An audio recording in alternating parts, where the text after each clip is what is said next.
राधे राधे मेरे बहनों, आज मैं फिर हाजिर हूँ आपके लिए बहुत सुंदर सा एक नाच गीत लेके। ये गीत आप लोगों को कैसा लगेगा ये कमेंट करके ज़रूर बताना। कमेंट तो आप लोग करते नहीं हो, ना लाइक ही, क्यों मेरे गाने अच्छे नहीं लगते बहन, तो ये भी बताया करो कि गाने आपके अच्छे नहीं लगते तो कुछ और अच्छा करूँ। और ये गाना मैंने खुद लिखा है आपके लिए, बताना कैसा लगा। पूर्वू के देशवा से आवला सुगनवा बैठी गई नैना, हे बैठी गई नैना, हमरे बाबा के बरेड़िया बैठी गई नैना, हमरे बाबा के बड़ेरिया बैठी गई नैना। कहवा से अइला सुगना कहवा के जाइबा कमान सुगनाना, हे कमान सुगनाना, लेके अइला तू सने सवा कमान सुगनाना, लेके अइला तू सने सवा कमान सुगनाना।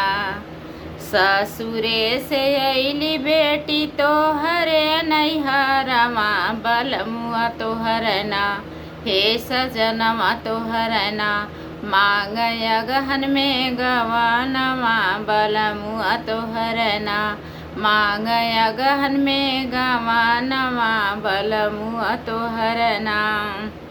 एतनी बचन जब सुनही न पावनी, कि छिपी गई नीना, हे कि छुपी गई नीना, अपने माई जी के गोदिया में छिपी गई नीना, अपने माई के अचरवा में छुपी गई नीना। हाथ तोर जोड़ी माई गोड़ तोर पड़ी हो, कि नाही जइबना माई नाही जइबना, हम अपने ससुररिया माई नाही जइबना, हम अपने ससुररिया माई नाही जइबना। कैसे के छोड़ब माई बाबा का दुलारवा, कैसे माई ना छोड़ब तोहर अचरवा, कैसे माई ना छोड़ब तोहर अचरवा, कैसे माई ना। कैसा लगा मेरा ये वीडियो आप लोग जरूर